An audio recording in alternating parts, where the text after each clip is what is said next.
इसीलिए हम ऐसे कर देते हैं।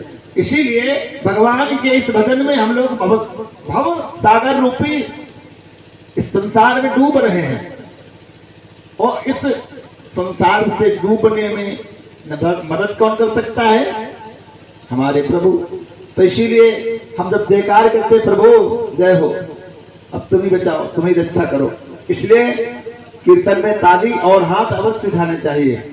बोलिए श्री शक्ति स्वरूपा राधा रानी सरकार की जय। तप्त कांचन गौरांगी श्री राधे वृंदावनेश्वरी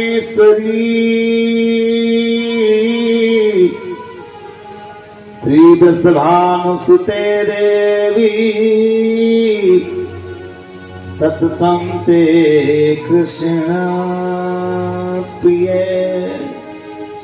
और राधे जी सरकार को मेरा नमन, और उन भगवान पर ब्रह्म को साक्षात बारंबार नमन।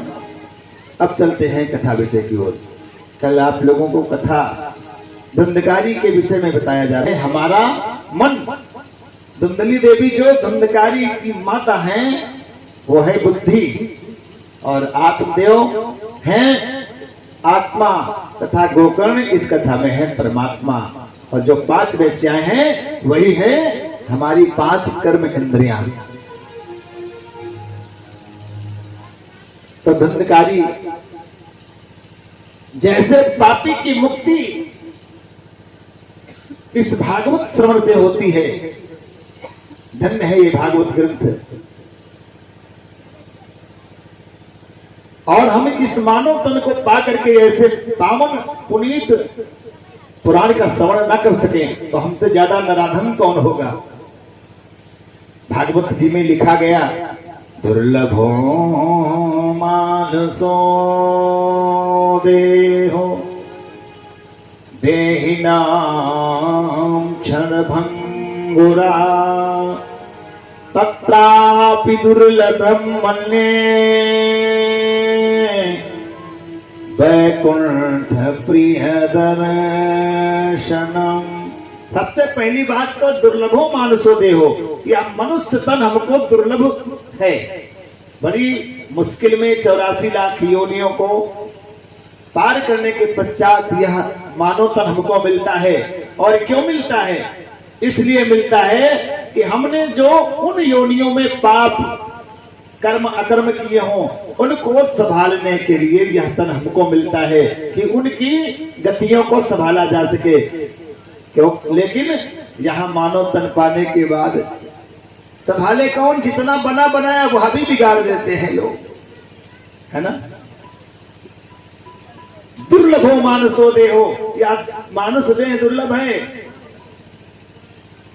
देहिनाम क्षणभंगुरा, क्योंकि सारी देहें क्षणभंगुर हैं। तत्रापि दुर्लभम मन्ये, और ऐसे मानव तन में मानव शरीर को पा करके अगर आप ऐसी भागवत कथा का श्रवण कर रहे हैं या किसी संत का दर्शन कर रहे हैं तो आप समझ लीजिए वैकुंठ प्रिय दर्शनम, आपको सीधे साक्षात वैकुंठ का दर्शन हो रहा है। कभी भी कोई संत का दर्शन या भागवत कथा में चाहे जितना भी आवश्यक कार्य हो तो थोड़ी देर जरूर टाइम निकालना चाहिए भागवत कथा के लिए या किसी भी कथा के लिए, क्योंकि यह शरीर आपको मिला है। किस लिए मिला? हाथों की पवित्रता किससे है? हस्तों पवित्रम यदि पुण्य दानम। हाथों की पवित्रता कब है? जब इनसे पुण्य दान हो। चरणों पवित्रम यदि तीर्थ गमनम, और चरणों की पवित्रता कब है महाराज? जब इनसे तीर्थों का भ्रमण हो। मुखो पवित्रम यदि राम नामम, मुख की पवित्रता कब है? जब इससे भगवान नाम का स्मरण हो, भगवान नाम का वाचन हो। हृदयो पवित्रम यदि ब्रह्म ज्ञानम, और हृदय की पवित्रता कब है? जब आपको ब्रह्म ज्ञान मिल जाए। महाराज बोलिए आनंद कंद भगवान की जय हो।